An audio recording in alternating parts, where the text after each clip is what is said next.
Je anilo premadano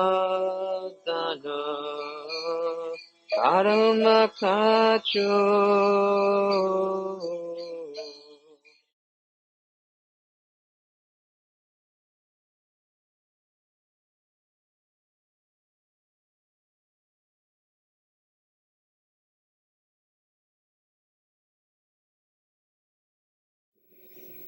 Evam Shivan Danushi Santitam Sarja Anam Sa Vajram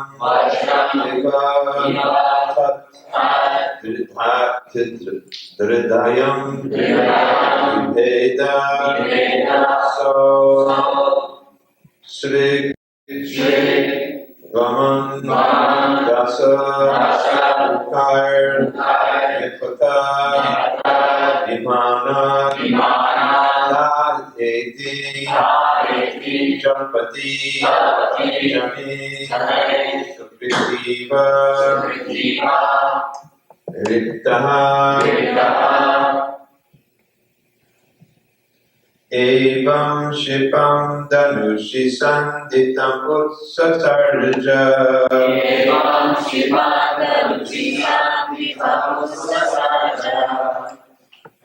Banam Savajram Ivatat Dritayam Viveda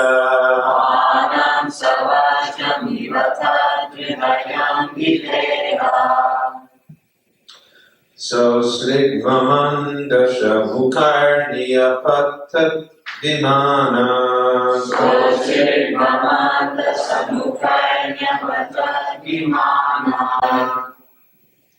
Daheti Jalpati Jane Sukriti Varittaha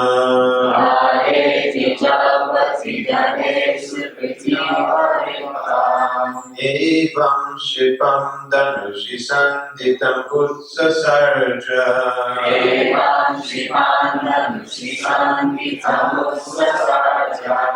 Banam Savajram Ivatat Vidayam Viveda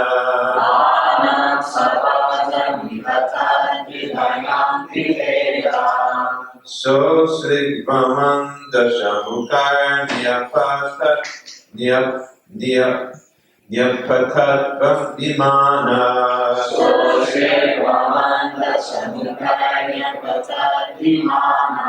Daheti Jalpati Jane Sukriti Vardittaha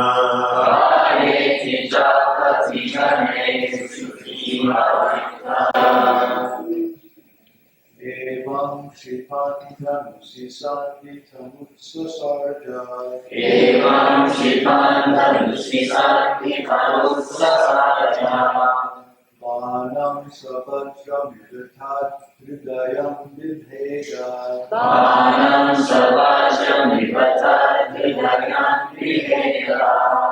So Sri Vamanda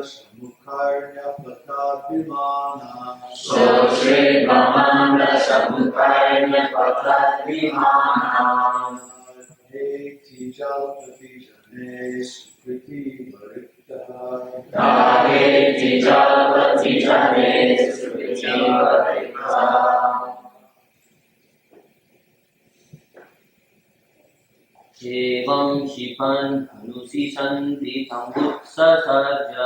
Evam Shipan Dhanusi Sanditam Utsasarja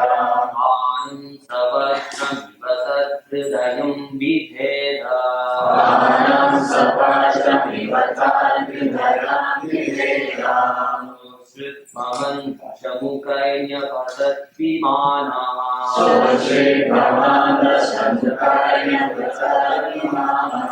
Aheti Jalpati Jane Sukriti Varittha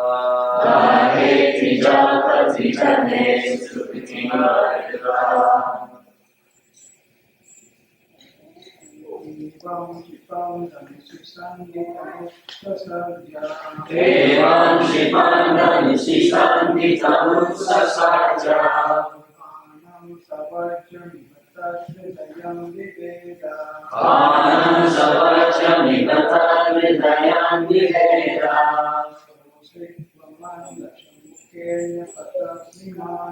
Soshri vamanda samukarya pata vimana.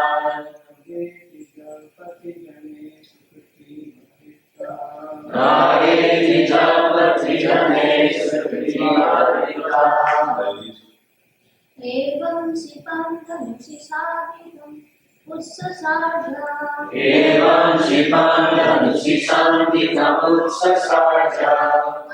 Anam savajram vivatat hridayam vidheda. Anam savajram vivatat hridayam viveda. Sosrit mamanda samukarya patat vimana. Soshri vamanda samukarya pata vimana. Nade japati jane sukriti varittaha. Rageti japati jane sukriti varika.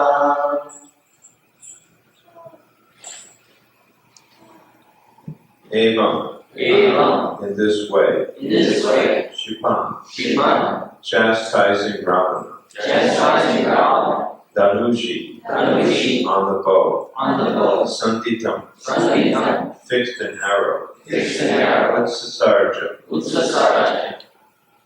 released toward him, Anam, the arrow, Saha, that arrow, Vajram Iva, like a thunderbolt, Tat Hridayam, heart of Ravana, Viveda, pierced, Saha, he, Ravana, Asrik, blood, Daman, vomiting, Dasha Bhukari, through the 10 mouths, Nyampatat, fell down, Vimana, from his airplane,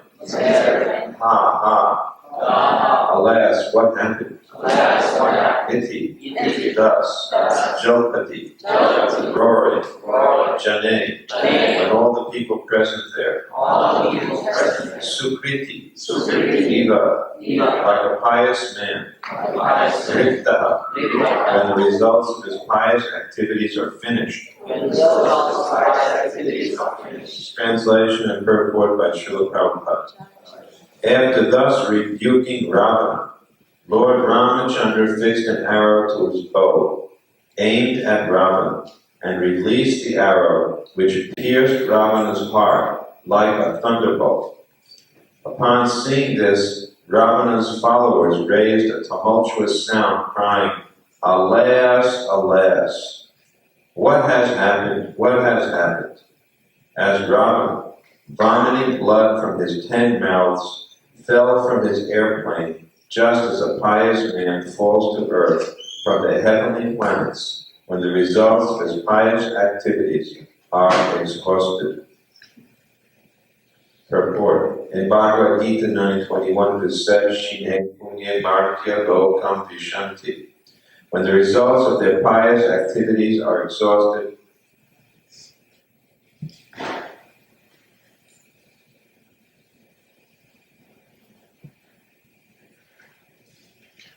those who enjoy in the heavenly planets fall again to earth. The fruitive activities of this material world are such that whether one acts piously or impiously, one must remain within the material world according to different conditions. For neither pious nor impious actions can relieve one from Maya's clutches of repeated birth and death. Somehow or other, Ravana was raised to an exalted position as the king of a great kingdom with all material opulences. But because of his sinful act of kidnapping Mother Sita, all the results of his pious activities were destroyed. If one offends an exalted personality, especially the Supreme Personality of Godhead, one certainly becomes most abominable. Bereft of the results of pious activities, one must fall down like Ravana and other demons. It is therefore advised that one transcend both pious and impious activities and remain in the pure state of freedom from all designations, sarvabhadi, vinir muktam tat paratrena nirmalam. When one is fixed in devotional service, he is above the material platform. On the material platform, there are higher and lower positions. But when one is above the material platform, he is always fixed in spiritual position. Sagunan samatityayitan, Brahma bhuyaya kalpate. Ravana, or those like him, may be very powerful and opulent in this material world, but theirs is not a secure position, because after all they are bound by the results of their karma, karmana daivane trena. We should not forget that we are completely dependent on the laws of nature. Prakrite kriyamanani gunai karmani sarvasaha ahankara vimudhatma kartaham iti manyate.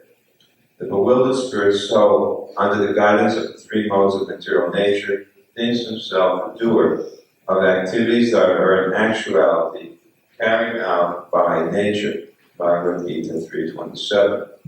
One should not be proud of one's exalted position and act like Rama, thinking himself independent of material nature's laws.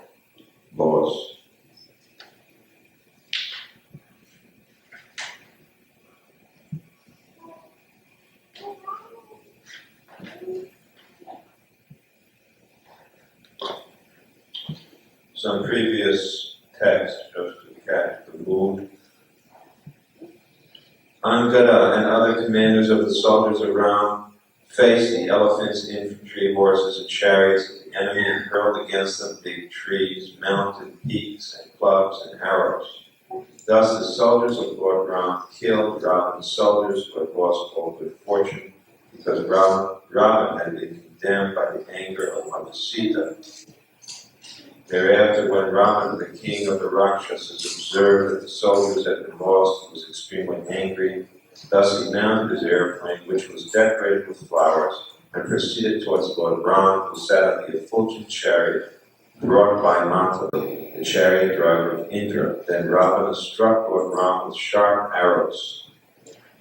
Lord Ramachandra said to Ravana, "You are the most abominable of the man-eaters. Indeed, you are like their stool. You resemble a dog, for as a dog steals edibles from the kitchen in the absence of the householder, in my absence you kidnap my wife, Sita Devi. Therefore, as the Yamaraj punishes sinful men, I shall also punish you. You are most abominable, sinful, and shameless. Today, therefore, I, whose attempt never fails, shall punish you."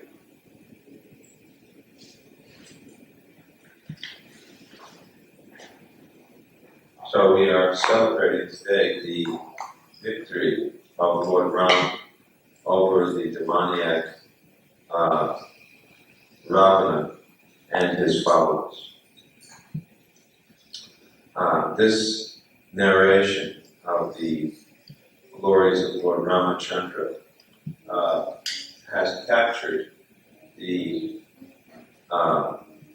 minds of devotees throughout the ages. Lord Rama's activities are extraordinary and mysterious.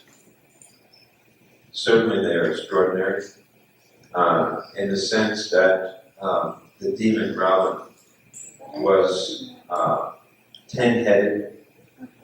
We can't quite imagine how someone would have 10 heads. A lot of nonsense can be done with one head, and what to speak with 10 heads. So this person was really a gigantic demon. He had a brother who was really a giant, Madhvacarya, who was so huge that to wake him up they had to stampede his chest with elephants. I mean, you can just imagine that. That was like, ants crawling on his body. So he was a huge demon. He had powerful relatives. Son was very powerful. His kingdom, Lanka, which is Sri Lanka now, was practically made of gold. It was so opulent. Prabhupada said somehow or other this demon achieved this position. And we know that from his past life, this demon was actually one of the associates of the Lord. Jai and Vijay, the gatekeepers of Vaikuntha, were cursed to fall down and become demons with 3 births. So they, one of the births became Ravana, Kumbhakarna. So these are not ordinary demons. In other words, they're much more powerful than any demon would ordinarily be. Because an ordinary demon may be empowered by some arrangement of the Lord, but these were actual liberated souls. These were associates of God. And therefore it is said that when one gets the liberation, Salokya, liberation on the planet of the Lord, to live with the Lord, and Sarupya, liberation which gives one a body similar to that of the Lord, then practically it should be understood that one is nearly as powerful as God himself.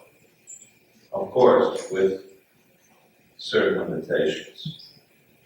In any case, as soon as one thinks oneself to be powerful, like God, one is a demon. A devotee never thinks like that. Although a devotee's activities may equal those of the Lord and even excel those of the Lord. In regard to preaching activities, we can hardly find any example in modern history of anyone preaching to the extent that Srila Prabhupada preached. Chaitanya Mahaprabhu appeared on this planet as the Supreme Personality of Godhead in the form of a preacher. Still, Mahaprabhu, at least in terms of our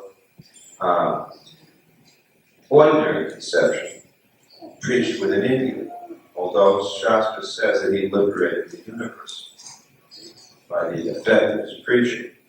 But in terms of what we physically see, he kept within the jurisdiction of the subcontinent. Whereas Srila Prabhupada expanded the preaching in every direction, in all the 4 corners of the earth. I wonder why they still say the 4 corners of the earth, because the earth is flat. Still said 4 corners. Anyway, that means all around, wrap around, picture. Preach everywhere. Very important at this point of how the devotee, by the grace of the Lord, can be empowered. And at the same time, if the Lord withdraws that empowerment, then we see after Krishna disappeared from the earth, Arjuna, who was certainly an empowered warrior, Arjuna fought at Kurukshetra to such a degree that no one could stand up against him. He defeated Bhishma, he defeated everyone on that battlefield practically, all major warriors.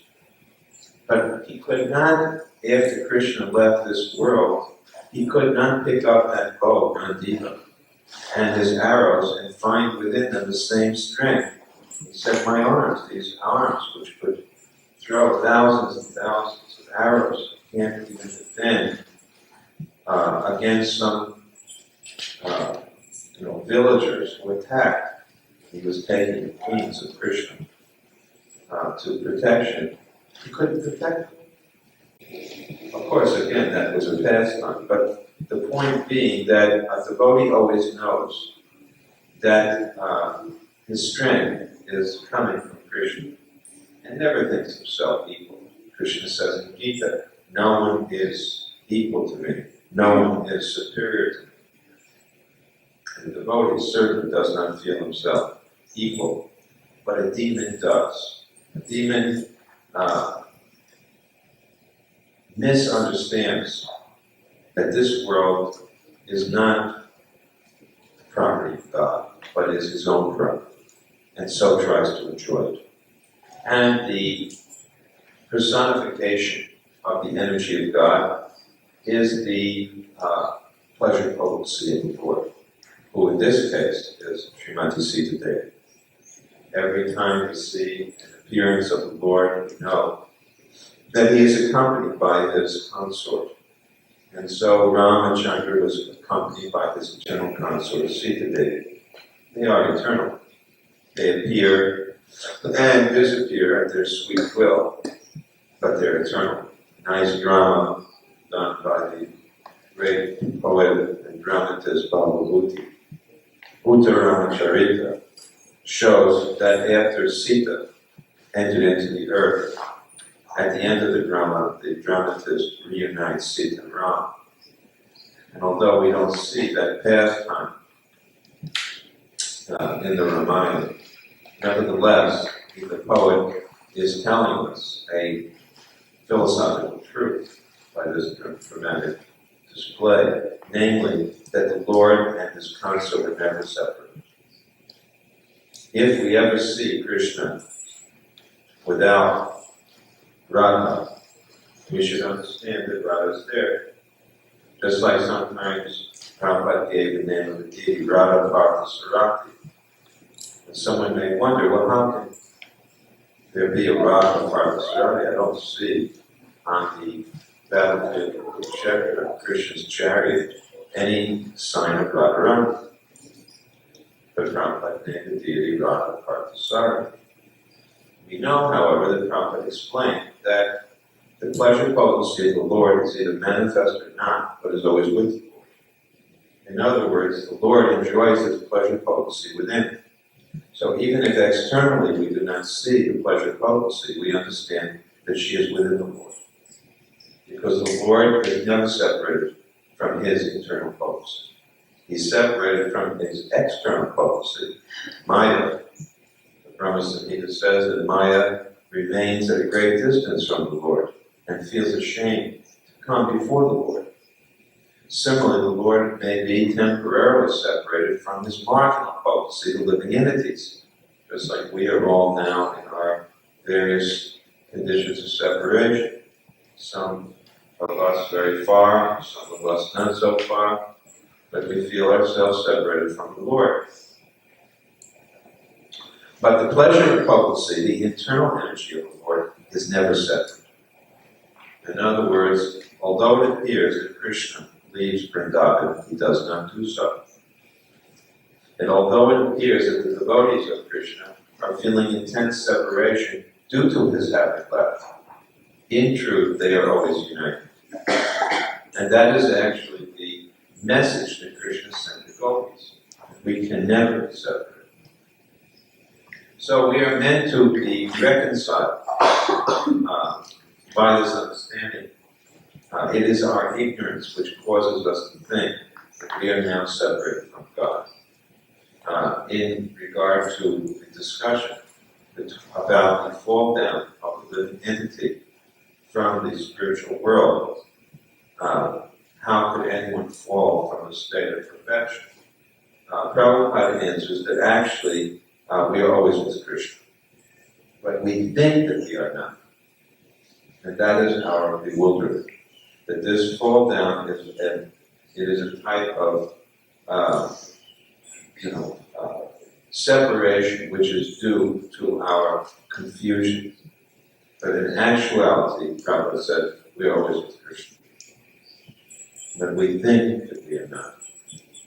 And therefore, Prabhupada said that you can become Krishna conscious in a single moment.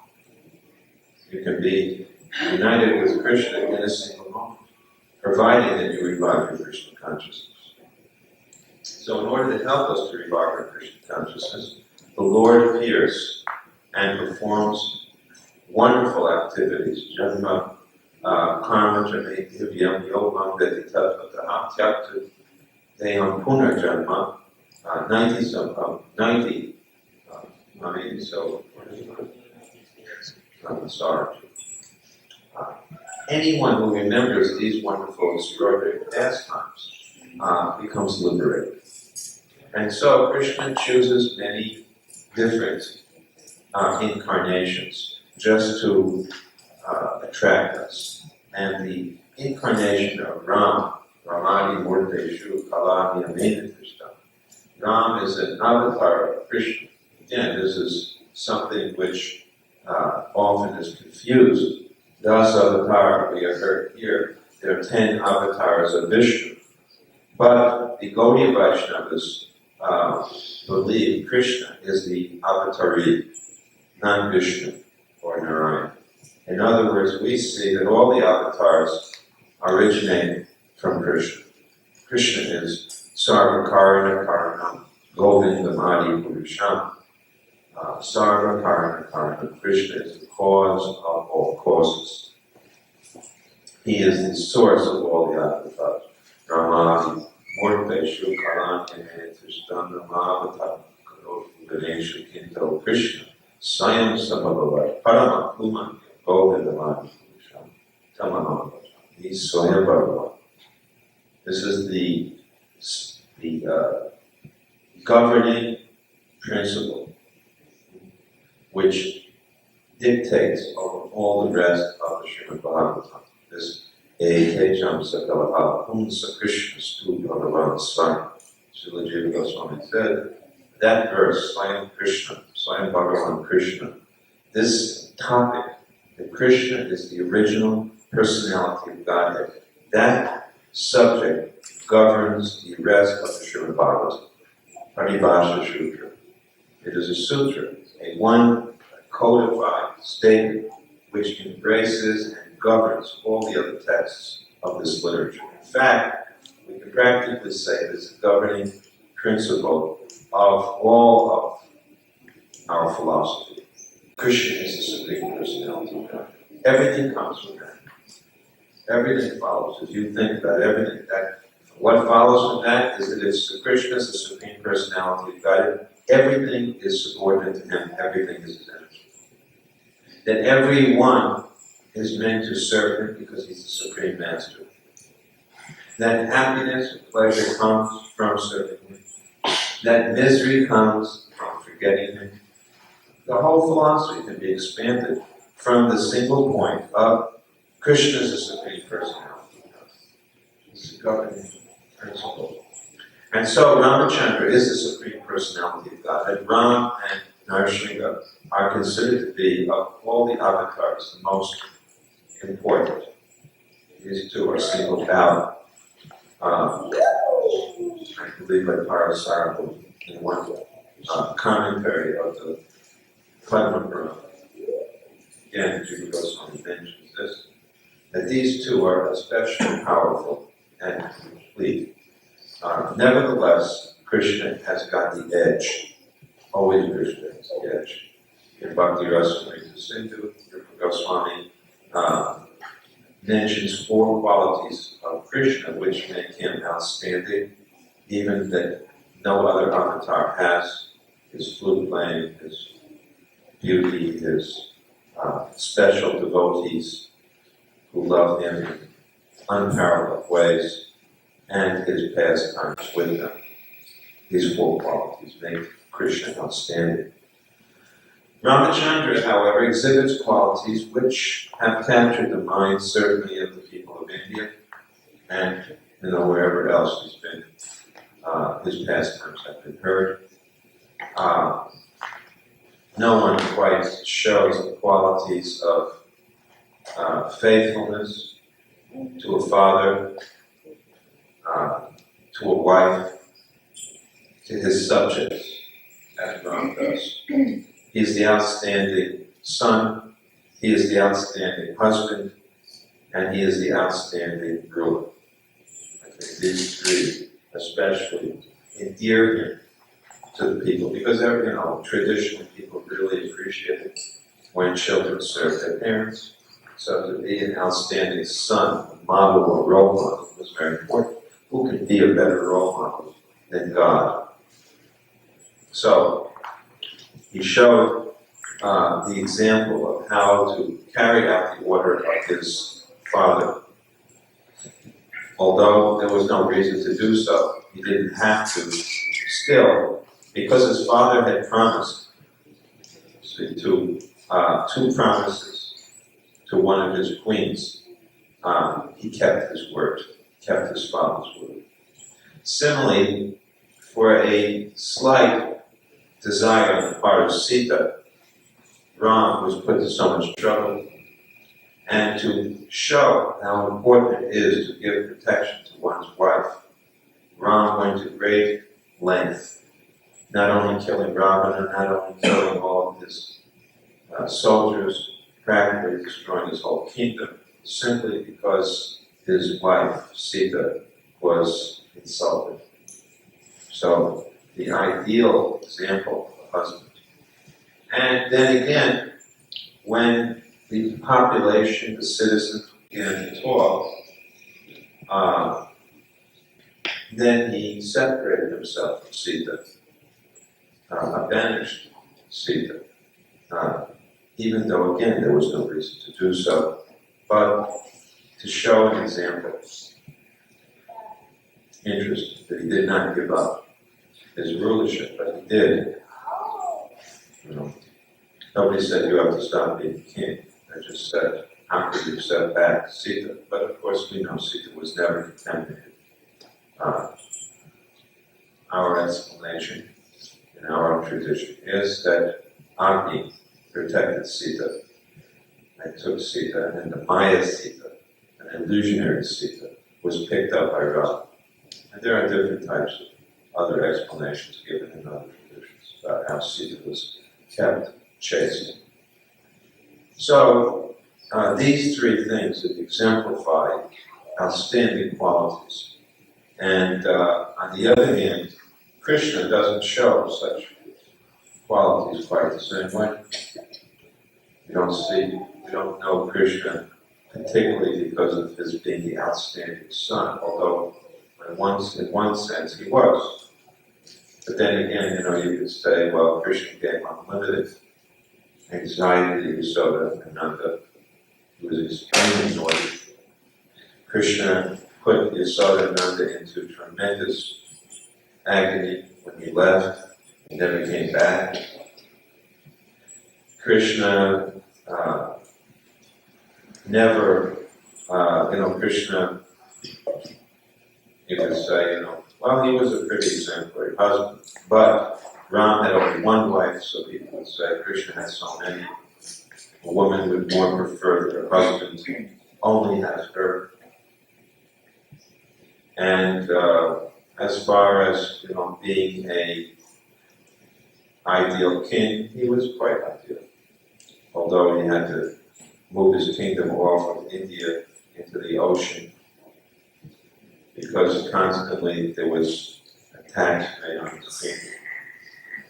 In any case, there's nothing to say he wasn't an ideal person in all respects. We can give our defense to every one of the criticisms, but Krishna is even more puzzling. He's a puzzling personality. And that's why people often think Ram is more exemplary. But Ram also was, when I said mysterious, he was mysterious because he exhibited what appeared to be ordinary human emotions.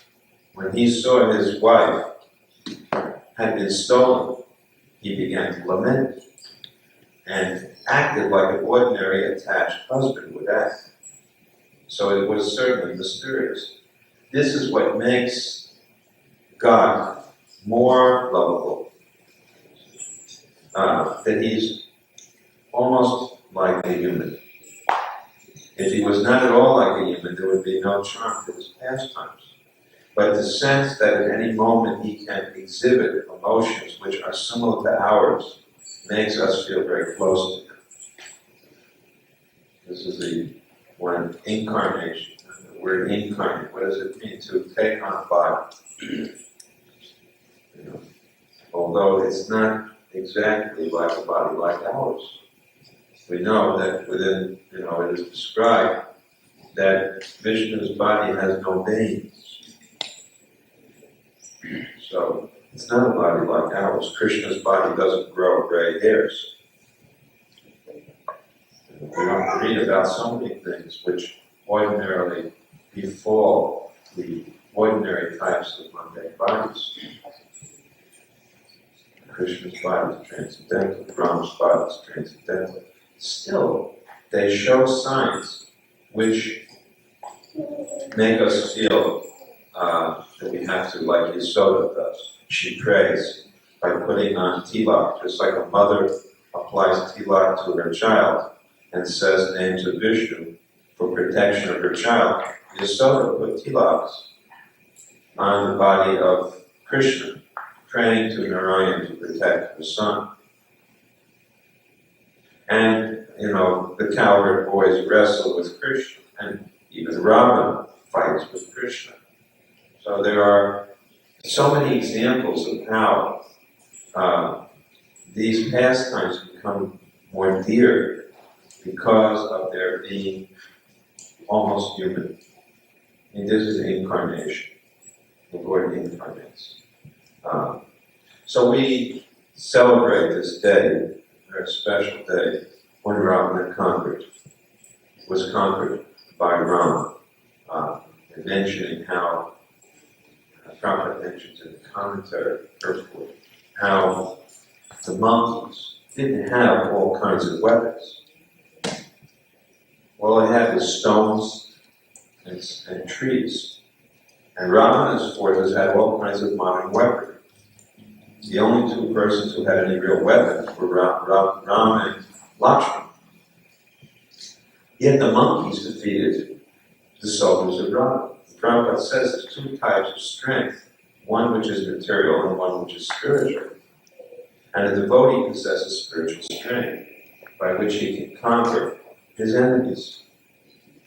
That spiritual strength was exhibited by Chaitanya Mahaprabhu. When he pulled out his weapon, Nityananda urged him to use a different weapon, his mercy. So our weapons as Vaishnavas are not what we would ordinarily call weapons. In other words, we don't use sharp or heavy instruments of warfare. Rather, we use other types of weapons. A devotee, for example, has a weapon of humility, tolerance, patience. These qualities of a devotee are their weapon for counteracting what the enemy. What is the enemy? Ultimately, the enemy are our own desires. The enemy is not outside; it's within. Before you can defeat any external enemy, you have to defeat the internal enemy, which is lust. Lust, greed, illusion, all types of 6 enemies. These have to be defeated, and they can only be defeated by Krishna consciousness. Similarly, the obstacles put forward to stop us from preaching are again overcome by spiritual strength, determination, patience, conviction. Vijayotsava, Rupa Goswami gives us these important qualities of devotional life: enthusiasm, patience, determination. As an ordinary person must possess these qualities to be successful, even in ordinary endeavor. A devotee has to have these qualities if he or she hopes to be successful in spreading the mission of Chaitanya Mahaprabhu. Prabhupada exhibited all of these in preaching Krishna consciousness. We have his example, his elaborate nectarian pastimes to meditate on, to see how he defeated his opponents. Today's appearance of Madhvacarya, and he's a great, powerful acharya in our mind. And Madhvacarya was so determined to defeat so well the philosophy of Shankara. Madhva's purports are very famous because he took on the Shankarites and defeated their philosophy, at least as far as we are concerned. A very powerful incarnation of Bhakti Madhvacarya had an ordinary person was so determined to get the transcendental knowledge that he marched into the Himalayan mountains and met with Vyasa and was instructed personally by Vyasa, so that his commentaries are practically, he heard directly from the Supreme Lord. Now, with this in mind, sometimes people wonder how can you span 5,000 years with only 32 or 33 spiritual masters? In line, 33 links. Well, one link spans a lot of time. Madhvacarya coming, only 1,000 years ago, so reaches back to Vyasa. In our line, we trace it from Krishna to Rama, to Narada, to Vyasa. That's, right there. We're still back 5,000 years. Then to Madhva, 1,000 years. So we make up, Madhvacarya makes up 4,000 years. That's how powerful it is. So today is his appearance day. On his appearance day, on the victory day of Lord Rama, I think he must have chosen this day to disappear, thinking that this is the day we shall conquer over death, like Rama conquered over Ravana. We remember these two glorious persons. We pray to them that they can help us with strength, spiritual strength, and determination, all personal good qualities, so that we can become successful in our attempt to be Krishna conscious and spread Krishna consciousness. We'll stop here and ask if anyone has any questions.